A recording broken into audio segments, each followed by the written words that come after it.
This What's Working with Cam Marston podcast is brought to you by Stella Artois Beer.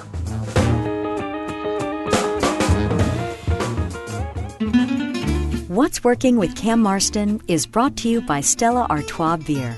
Stella Artois is a perfect beer for celebration. Nothing caps off a big sale, hitting your incentive goals, or a profitable quarter like a round of Stellas. Brewed first in 1708 as a special Christmas brew, today Stella is a gift for everyone to enjoy year-round. Stella Artois. Find it wherever fine beer is sold.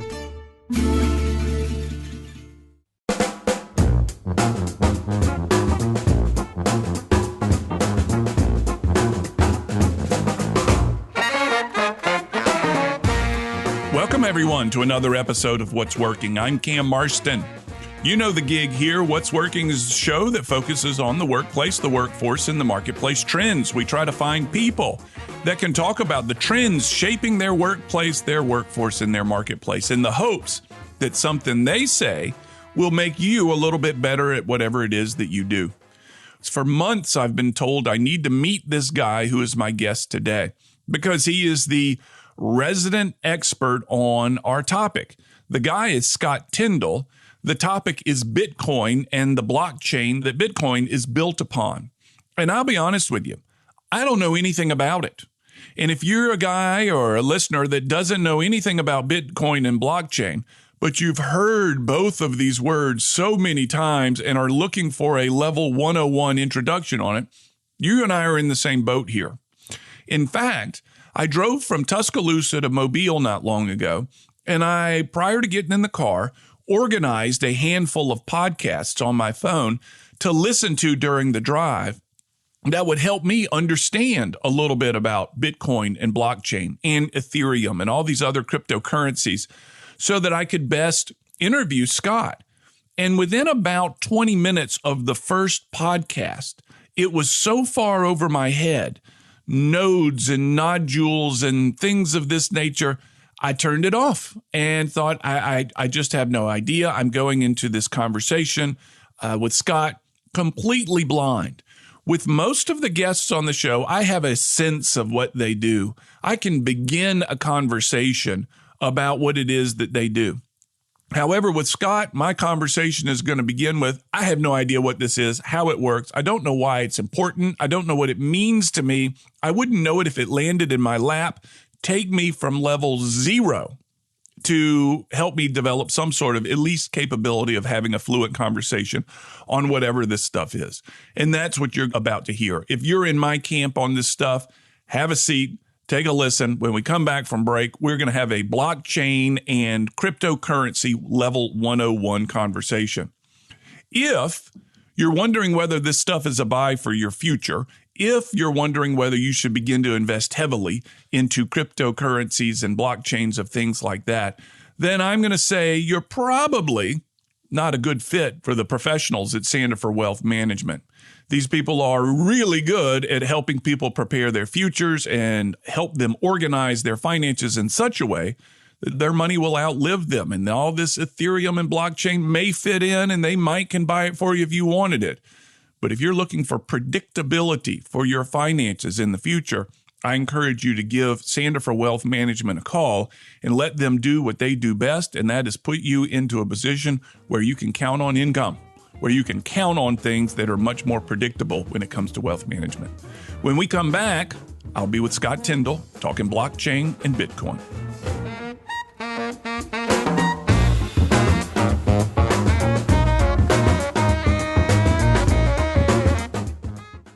At Spring Hill Toyota, it's just that easy. From our 3-day exchange to free car washes, the benefits of the Spring Hill Advantage make the choice easy to see. We make it easy to own. Every vehicle comes with Toyota Care, plus our no-cost maintenance plan with free tire rotations and oil changes for 4 years. Get peace of mind with free roadside assistance 24/7. And don't forget, it's easy to buy your car 100% online. Visit SpringHillToyota.com today. It's just that easy.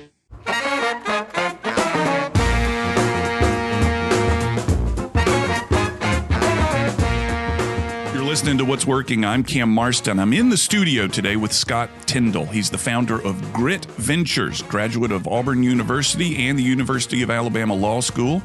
Throughout his career, Scott is focused on creating value and connecting otherwise unconnected things to create innovative and award-winning solutions. Scott's experience includes ventures in international trade, restaurants, hospitality, tourism, entertainment, and technology. Scott's appeared on the ABC reality show Shark Tank. You're now my second Shark Tank guest for his technology company called Tie Try, billed as the Netflix of neckties. At Grit Ventures, Scott's current focus revolves around implementing blockchain-based solutions for the future of wireless communication and the processing of financial transactions. We are going to get into this. Scott, thank you for your time. Your name has been mentioned to me somewhere between 5,000 and 70,000 times as the guy I need to get on the show. Welcome to What's Working. Well, thanks for having me. I'm excited to be here. Well, it's a pleasure. I'm hoping that you are going to give me and my guests some insight into what Bitcoin is. And I want to go through this, as you and I talked before the recording started, at a level 101. So that my listeners can come out of this show being able to have a small, short, intelligent conversation on Bitcoin. Because right now, I can't. I don't know what it is. So let's begin there. What is Bitcoin? At the end of the day, the easiest way to think about this is Bitcoin allows people to send money back and forth to each other without a centralized form of government or bank or trusting of a centralized third party. We're able to trust one another because the network processes the transactions and we're all on the same team of processing these transactions together. And these computers are validating the transactions for us, right? So the blockchain is kind of the underpinning of this system. And all a blockchain is kind of an operating system, right? It's kind of the base layer of how the technology works. And all it is a completely transparent and non-changeable, we call it immutable, ledger of transactions. That means that every time Bitcoin is sent from one party to another, we're going to keep a transaction ledger that's going to be completely open source. Anyone in the world can view it. So I could look at how much you paid somebody else 5 years ago. Forever. Yes. From the beginning of the blockchain going forward. It seems like one of the claims of value to Bitcoin is there's no middleman, but there's also no anonymity. I could go hand somebody, let's just choose reasonable numbers, $100 in cash, and that's an anonymous transaction. No one else but the two of us know that that transaction happened. With Bitcoin, I've now got potentially the world looking at who I gave money to. Is that good or bad? It depends on what your interests are, right? A lot of people try and originally pinned to Bitcoin as this was some kind of ability to usurp the law to do bad acts. And what we find is it's actually the opposite because it is completely transparent. The best way to use money for bad acts is the American dollar. Yeah. Right. That's the easiest way. People didn't understand the blockchain in the beginning. They didn't understand that.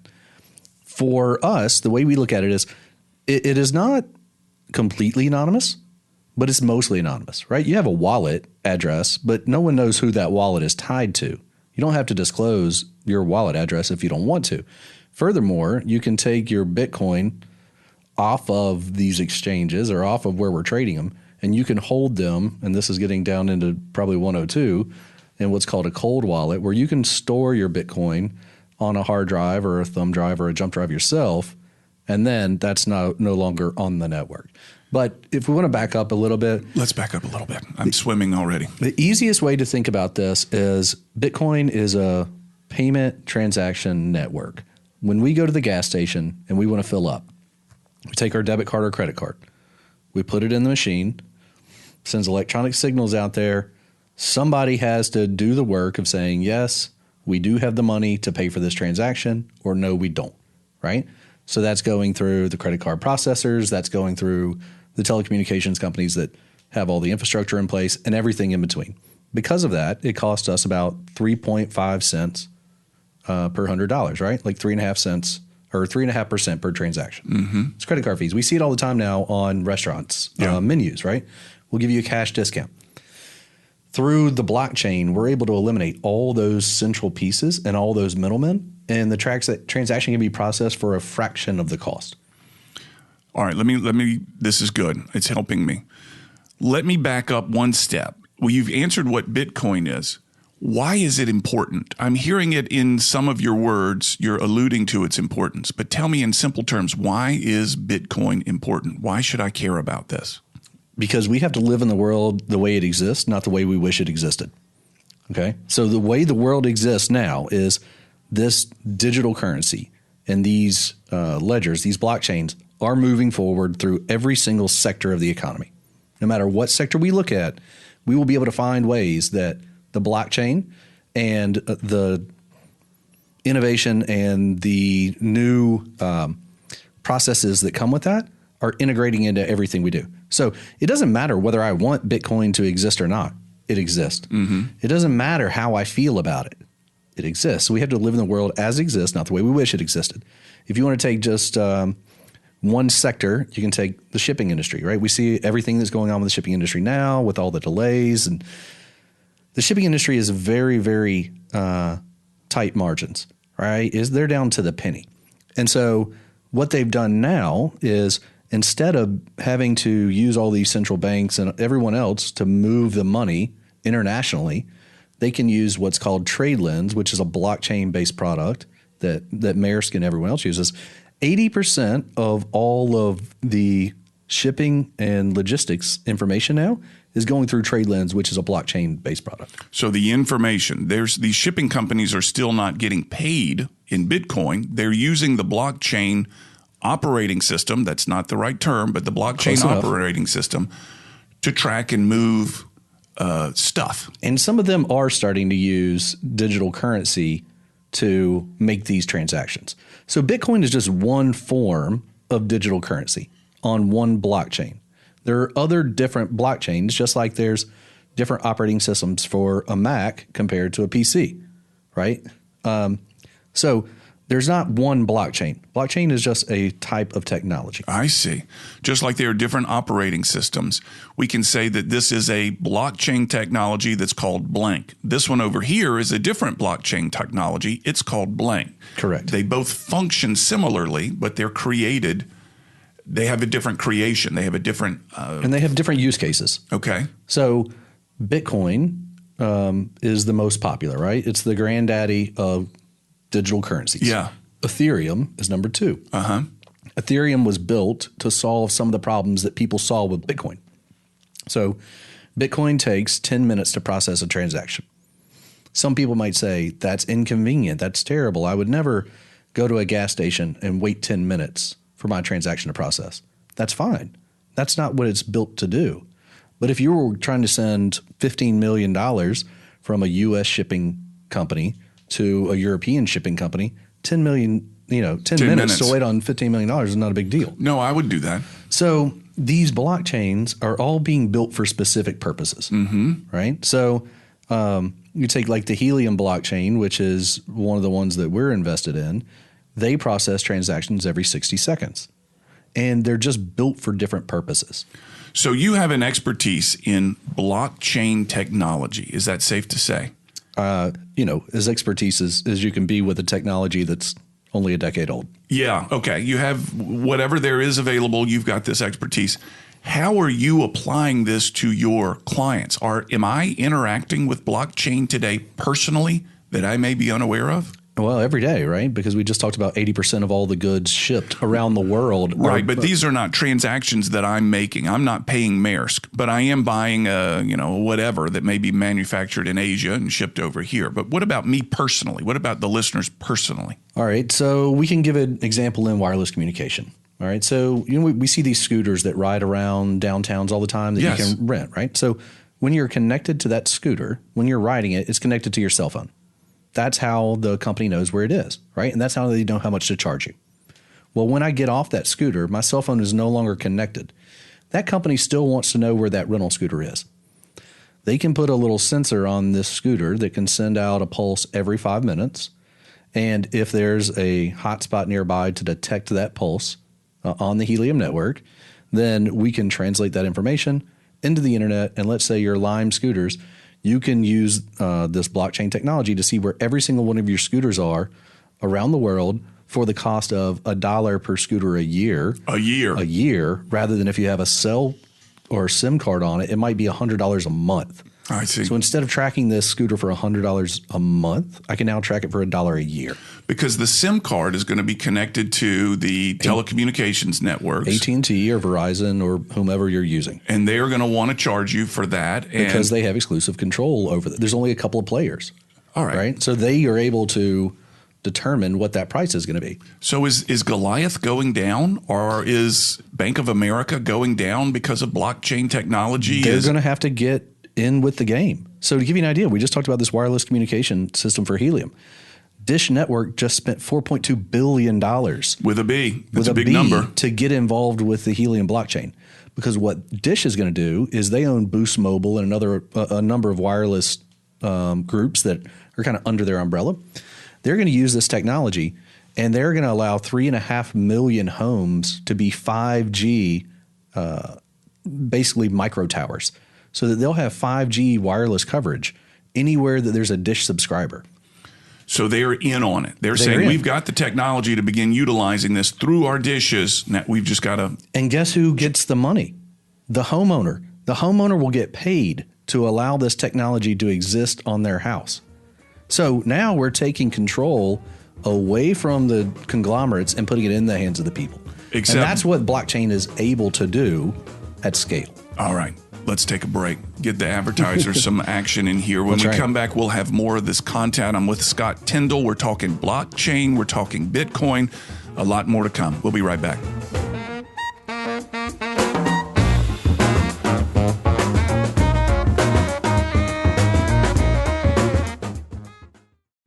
A cool thing happened back in '64. That's when Keith Air Conditioning opened their doors. In my family, turn to the experts is more than a tagline. It's a promise. Every Keith technician is an experienced AC professional, and that saves you money. Speaking of money, how about 0% financing for up to 60 months on installations of new Carrier systems? Keith and Carrier, turn to the experts. Mobile's leading name in comfort since 1964. License number 83731.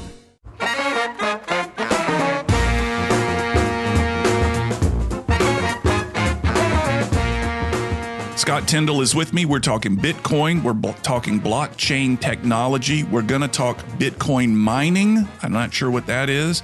We're going to talk about why people say it takes so much energy to do this type of thing. I'm not sure how that works.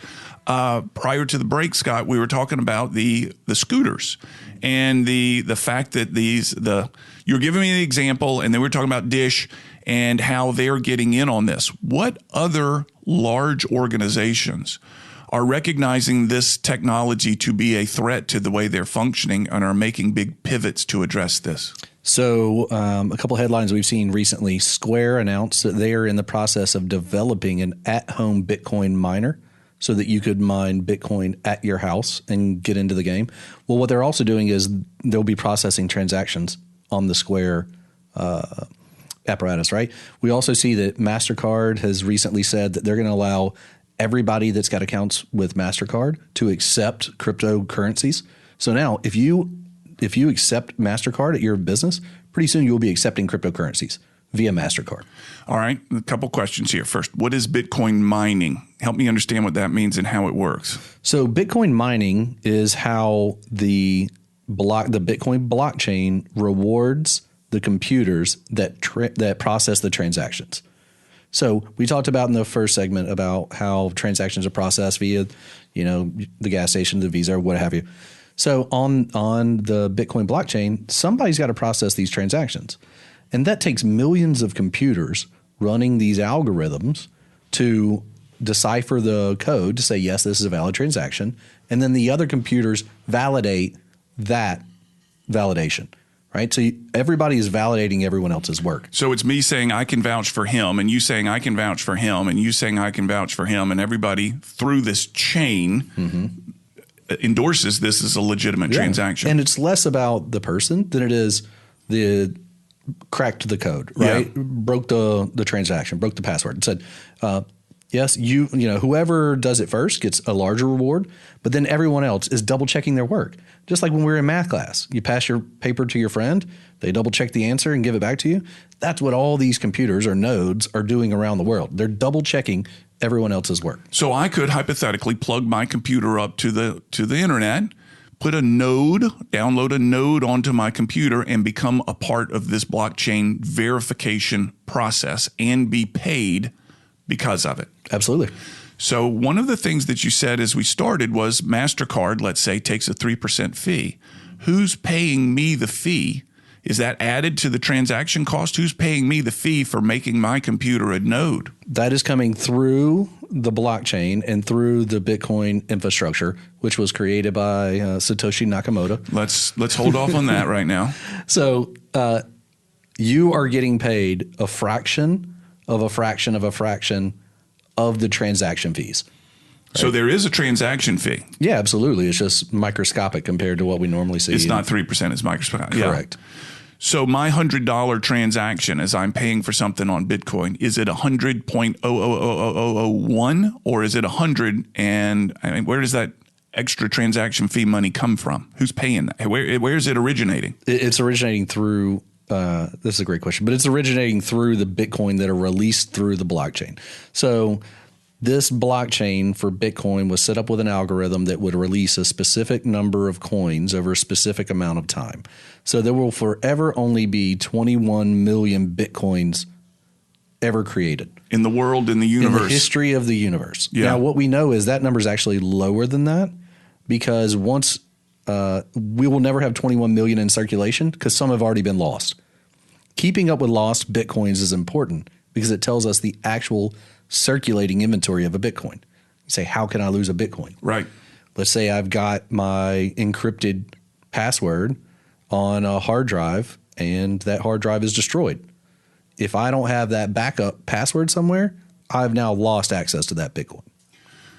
Interesting. So the Bitcoin we call it burned or dead coin, yeah. Right? So right now we know that of the 21 million forever, there's already been 3 million that are lost. Who would declare that would I have to go out there and say I've lost my Bitcoin, or would the system, these algorithms, these nodes simply can't find it? The nodes know where it is. You just don't have access to it without the password. I see. So the system doesn't know if it's gone or not. The way we know is by people reporting it. Yeah. And tracking it and following the news articles. And just so we don't really know how many are gone or no longer in circulation, but we can keep track with a certain amount that we do know. So I could let's go back to this mining stuff. I hook my computer up to the system. I download a node. I get vouched for, verified. I'm sure they don't let everybody. You got to kind of do something to get a node. Am I wrong? You're shaking your head. No. Anybody can do it. And because there's enough to, if there were bad actors, they would get weeded out in the verification process, right? And the computer is doing its own work itself. I'm just leaving it on. The computer's processing the stuff in the background, et cetera. Right.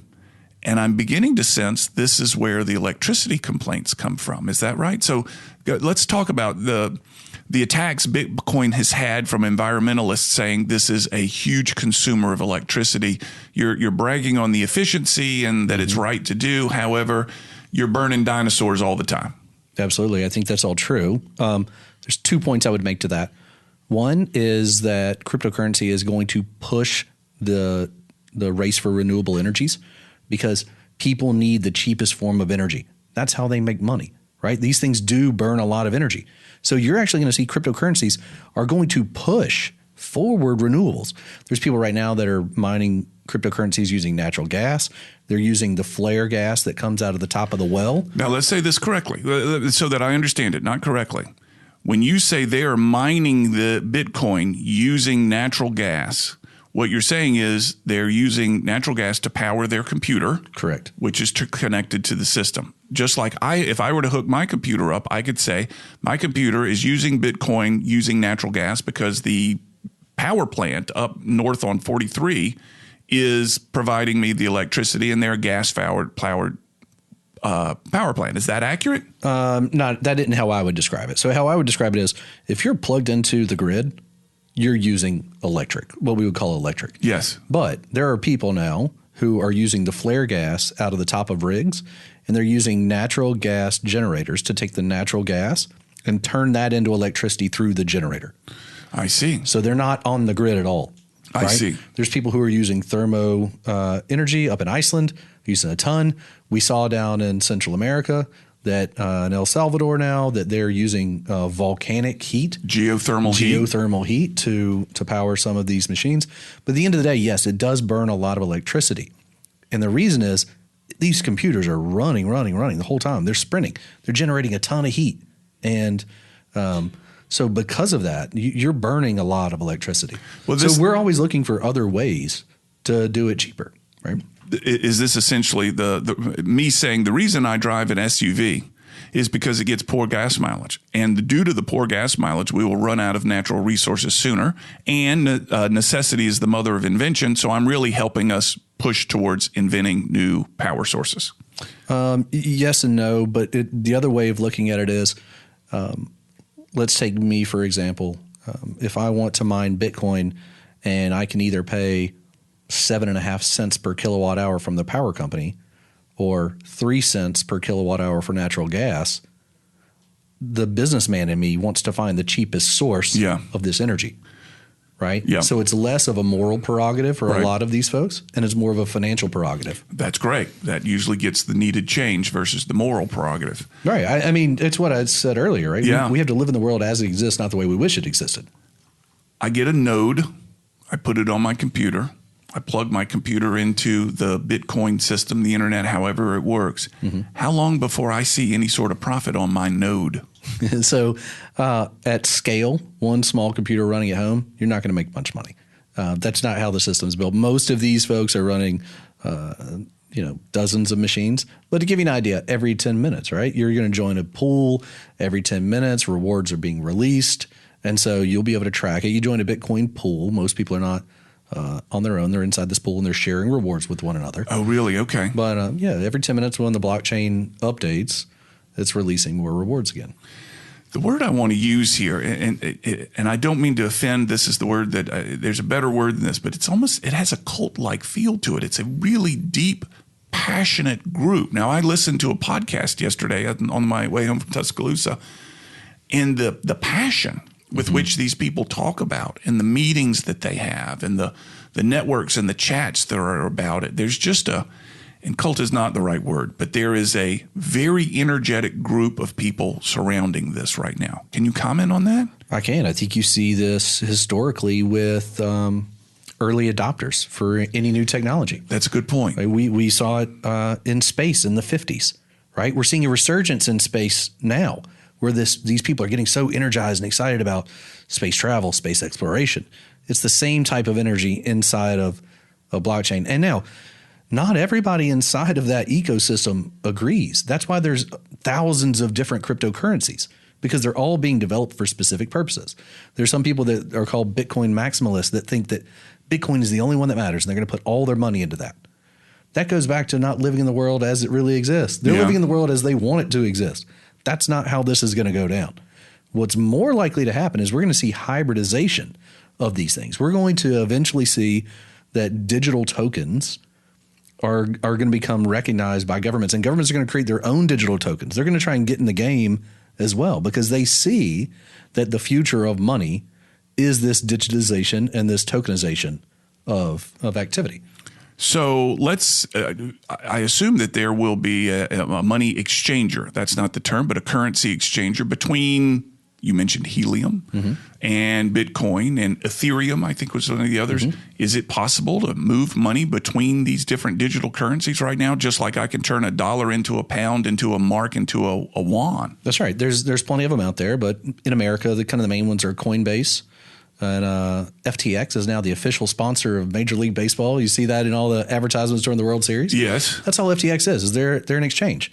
You can go on there. You can turn dollars into Bitcoin. You can turn Bitcoin into Ethereum.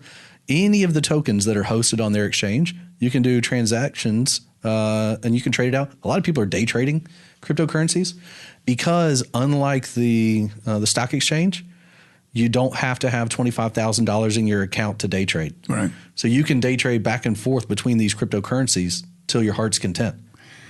All right. I think I see these people staring at their phone, staring at their computer screen, watching the thousandth of the cents change on these things, trying to figure out that they've set themselves a goal. When it hits this, I'm going to buy, or when it hits this, I'm going to sell. Is that what they're doing? They are. Yeah. Just like we would a stock. But, a lot of the folks in their early 20s who are really excited about this and learning it, they don't have $25,000 in a day trading account to be able to trade freely. Right. And that has really hamstrung them. And then they get frustrated by the stuff they see where they feel like the system is not built for them.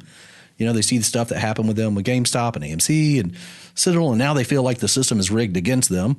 And this is an opportunity for them to try and establish a system that they feel is fairer and is more equitable. A lot of revolutions start this way. Let's finish on that note, take a break, come back. When we come back, I want to talk a little bit about what is this going to look like when it's a part of the common culture? And from what you're telling me, it's more out there than I'm even aware. Maybe I live in a little blissful world where I just don't want to look. Let's talk about what a mainstream currency is going to look like in the future. You're listening to What's Working. I'm with Scott Tindle. We'll be right back.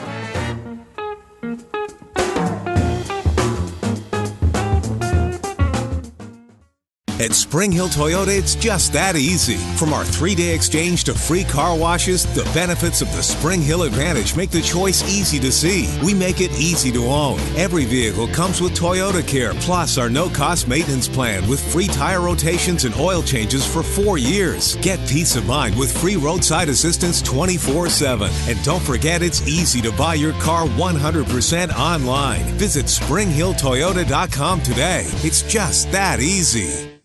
Hey, this is Cam. Thanks for listening, and I hope you're really enjoying the podcast. Do me a favor and search for Cam Marston on your social media outlets and like us or follow us or whatever is the right thing to do. Also, if you know others who'd benefit from the podcast, please forward it on to them and encourage them to listen. If you're so inclined, we'd love your rating on Apple Podcasts or wherever you get your podcasts. Those ratings matter. Finally, don't be a stranger. Email me with your comments, your feedback, your thoughts, your show ideas, whatever. Cam, C-A-M, at cammarston.com. I'd love to hear from you. Again, thank you very much for listening. Now, back to the show.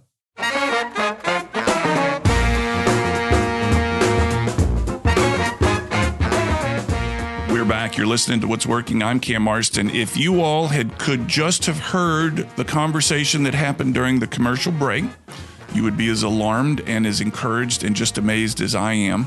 Something about gods and mana and Atari and online casinos and digital horses.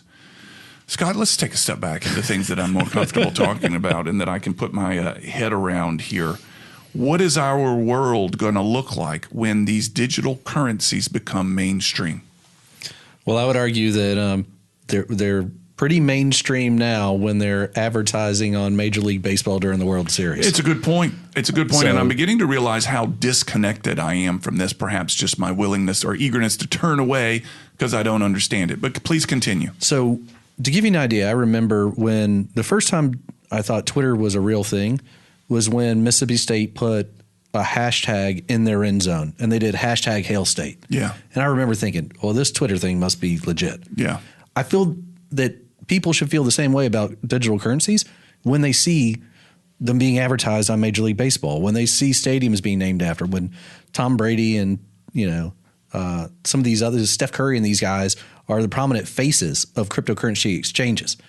And that's the important part, right? We talked about Coinbase before. Coinbase is where you go to trade any of your digital currencies for either other currencies or for fiat. If you just want to take your digital U.S. currency, cash, U.S. currency, the American dollar or whatever, or whatever is your denomination of your sovereign country. Right. So that's pretty mainstream. It's traded on the stock exchange, right? You can go buy stock in Coinbase right now. Yeah. I think the question we're really starting to try and ask is, when will my day-to-day experience be tokenized rather than dollar-based? And I think we're probably 10 years away from that, but I think the pandemic sped that up by 10 years. Oh, interesting. Tell me about that. Well, what happened during the pandemic was everyone started to reassess their life, their daily life, right? We all had a minute to stop and go, What am I doing all day, every day? Is it worth my time, my energy, my trouble, my talents, whatever that looks like? And people started realizing there has to be a better way, which opened up a whole lot of opportunities for businesses that traditionally are hesitant to innovation. They're hesitant to change, to say, if we're going to survive, we've got to open our eyes and look at as many possibilities as possible. That's why a group like MasterCard would get involved like this. It is either get involved or get left behind. Mm-hmm. This is coming. It is going to rapidly evolve and rapidly be, even more of our daily lives. The problem is institutions can't move fast enough. Universities can't move fast enough. We're not teaching anyone in universities about this right now, not to the extent we need to be. We need to be teaching deep, thoughtful conversations and degrees in the stuff of who's going to be building the next version of this. Right now, that's not happening in most of our mainstream universities. Maybe at MIT and Stanford. It reminds me of the Supreme Court having to hear a case on some sort of social media thing, and not a one of the justices had ever been online to a social media. They had no idea. We can't expect Congress to regulate something they don't know. We're having trouble regulating things that have been around for 150 years. And they don't know how to yell about it yet. That's true. The politicians, they'll certainly learn. Don't worry. They'll be outraged by something shortly, Absolutely. Something to do with this, and it'll be all the other side's fault. That's the way the routine runs up there. One of the things I want to mention is people often say, "Well, if there's only going to be 21 million Bitcoin forever, why do I care? I'm never going to be." There's over 21 million millionaires in the world, right? I'll never own a Bitcoin. The important part of that is just like the U.S. dollar is broken down into pennies. 1 penny is 1/100th of a dollar. Bitcoins are broken down into 1/1,000,000th. And it's called a Satoshi or a Sat. So in the future, we won't really talk about Bitcoin. We'll talk about Satoshis or Sats. How much does something cost? Right. We would never say it's 0.0000823 of a Bitcoin. Right. But you might say it's 820 Sats. Yeah. Interesting. So one of these days I'll be able to quote my fees in some form or another for some service or another in Sats. And you could do that right now. Sure. And you could accept payment. We could set you up with a wallet in 10 minutes, and you could accept cryptocurrency as part of your fee structure. And then I would take my Sats and use the currency exchanger to turn them into U.S. dollars. If you wanted to. And those dollars would show up and be transferred into my bank account. Correct. Would the FBI be at my front door when that happens? I wouldn't think so. Not unless I bought a container ship full of cocaine. Well, at that point, you may be worried about the DEA, but you'll have plenty of 3-letter agencies on your doorstep. Yeah, that's interesting. So tell me about your business. Who comes to you and says, Scott, I need your help because of your expertise in blockchain? Right now, what we're seeing is a substantial number of people who own this mining equipment and this infrastructure, and they are looking for the best opportunities to get them online. So they come to us. We basically act as property developers. We source the property, find the property, build it out to host these machines. Now, you're talking about taking physical space, land, Correct. Building a building, and loading it full of machines. That's right. And in fact, for your listeners, there may be a ton of your listeners right now that have a building that no one has rented from them or leased from them or bought for them in a dozen years. But it's got excess power there because previously it was used as a textile mill or a glove manufacturing facility, whoever, no matter what it is, doesn't really matter. If it's got excess power there, we want to lease it from them. That's how much demand there is. So there are millions of machines that are looking for location, or there are people who have millions of machines, and they're looking for places to put them, whether it's Kazakhstan, whether it's Russia, it's no longer China, but it's down in the Middle East, and then it's us. Yeah. And we're competing globally to land clients here right now along the Gulf Coast. So if I were to walk into one of these, let's say it's an unused warehouse, It's got excess power as you've described it, and I open the door, what am I going to see? You're going to see, it's going to look like a data center to you. It's going to be racks of equipment with computers on them, but these computers are about the size of a loaf of bread. They're very nondescript. They don't have monitors on them. They're just in there processing transactions. It's pretty boring. And their lights, they glow every now and then. It's kept excessively cool because of the heat that they use, et cetera. Yeah, well, and really it's less about the temperature and it's more about the movement of the ambient air. A lot of people think we've got to keep it really cold. Yeah. What we really got to do is get the heat out of the building. Right, we got to keep the heat moving. Yeah. So I remember the term Cray supercomputer for back in the day. Are there supercomputers being developed right now for this sole purpose? Yep, they're called ASICs, ASIC, and the sole purpose of them is to run that algorithm of whatever blockchain they've been developed for. Now, there's other computers, like we talked about, you could take your computer at home and you could do it, but it's not going to work near as efficiently as one of these ASICs because their sole purpose has been built to validate and process these transactions. Now, we talked as we started this conversation of Bitcoin being developed to not exactly circumvent the institutions, but it kind of does circumvent the institutions, the processors, the telecommunications companies. At the same time, what it sounds like you're telling me is there are institutions being created out there right now who own giant warehouses full of loaves of bread computers that the brag, the boast is we are circumventing the institutions. We're democratizing this. That's right. But at the same time, the institutions are being developed to run the show. Yeah, it's a really interesting development when decentralization becomes centralized along the process. Is there not some hypocrisy in this? Am I misreading it? Got to live in the world as it exists, not the way I wish it existed. My suspicion is that you've said that before and you say it quite a bit. Huh? Look, that's really one of my mantras of life. Like if I can't control it, I'm going to understand it and I'm going to act accordingly to produce the best outcomes I can.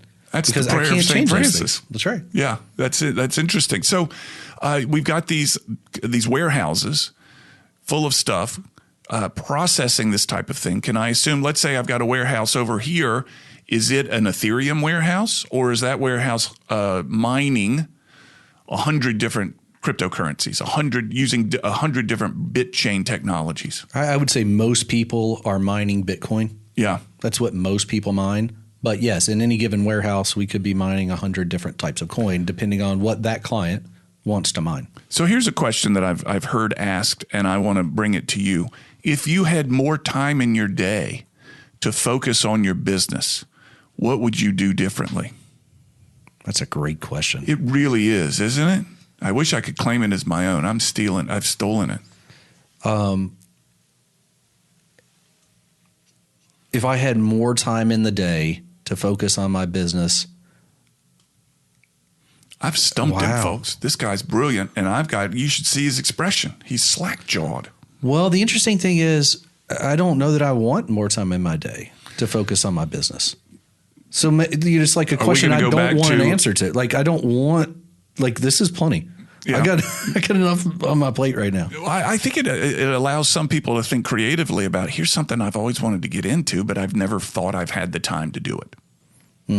Well, when it comes to that, I think that I'm such a curious person that I run through I'm ADD. That'll change tomorrow. Whatever answer I give you today will be different a week from now. So your clients, let's go back to your clients. Your clients are coming to you saying, help me set up a system for mining Bitcoin. Correct. You don't have any product-oriented companies, tangible items saying, hey, I need to move this from here to here.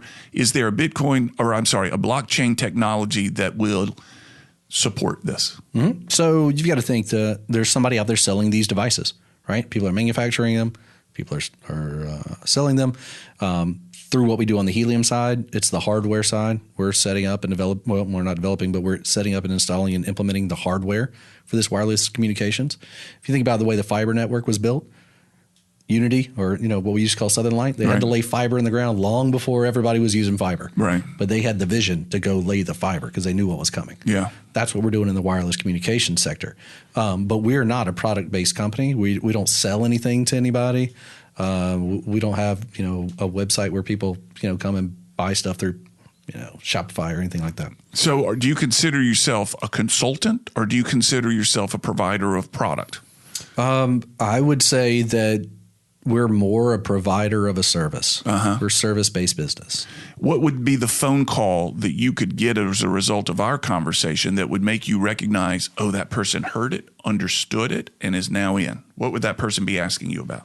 I think the first thing two things would happen. One, someone would say, that's really interesting. How do I buy this equipment to get involved in mining? Yeah. And we can introduce them to those people. But the second thing and the most important thing, people may say, I have no access to miners. I don't care anything about this, but I do have a building that has extra power, and I would like to lease it to somebody because it's not making me any money right now. Define extra power real quick. Anything over a half of megawatt. Okay, there you go. How do they find you? We've come to a close. So I can be found anywhere on social channels as Scott Tindle, and my email address is super simple. It's just scott.tindle, Tindle @gmail.com. Yeah. Those are always the easiest ways. But any of the social channels is fine too. Folks, I have been given his name by 10,000 different people, 50, 70 million different times about the guy I need to talk to. And I know that we've touched the very tip of the iceberg based on our conversations during the commercial breaks. There's a lot here to be learned, and perhaps we'll get you on again at some point, Scott, to say, all right, what is the most cutting edge stuff going on out there? And you could just really rock our worlds with that. That sounds great. Then we can get into digital horse racing and yes, we can. Some of the other fun stuff. It's starting to make my head spin. Scott Tindle's with me, folks. He's given you his contact information. Reach out to him if you have questions, if you have excess power in a big warehouse. We'll be right back with final comments. You're listening to What's Working.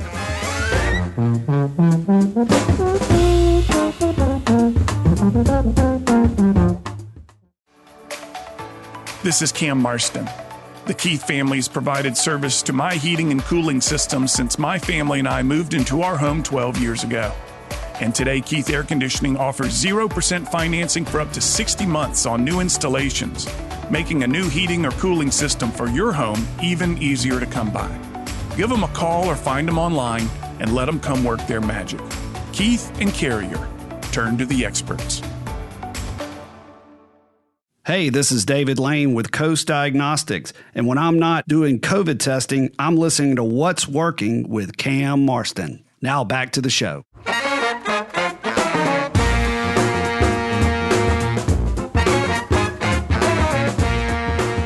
I think that it would be easily possible for us to spend the rest of all of our lives talking about Bitcoin and blockchain technology and Ethereum and all these other currencies and their potential and what they're going to be and what they're going to do and how they're going to change our lives.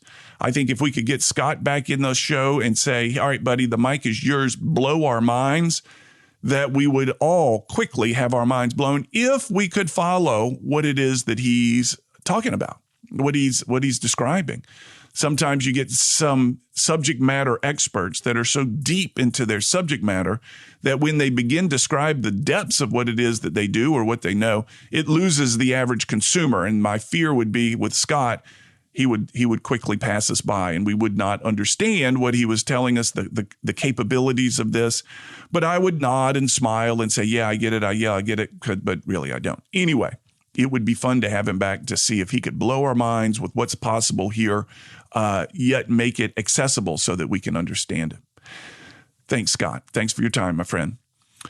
As I say this, we are pushing this radio show across the state. We've decided to push it statewide, and we're beginning or have begun a campaign to find new marketplaces for the show. And the reason I say that is if any of you out there have a hookup in a different market across the state of Alabama where you feel this show would find a home, please let us know. Our goal is to make it a statewide show focusing on businesses, and the show's purpose is to support and grow and help businesses in the state of Alabama. It's an Alabama-based show with an Alabama-born and raised host. That's me, for the benefit of Alabama businesses.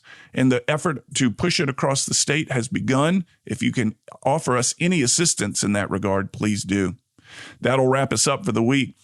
Ion Digital. John Thompson at Ion Digital is the show's producer. He's a good guy. Find us on social media where you can, all the normal ones. If you listen on Apple iTunes or Apple Podcasts, whatever it is, rank us, please. Rate us. Give us some feedback. That stuff matters. We'll have another show next week. Have a good week, everybody.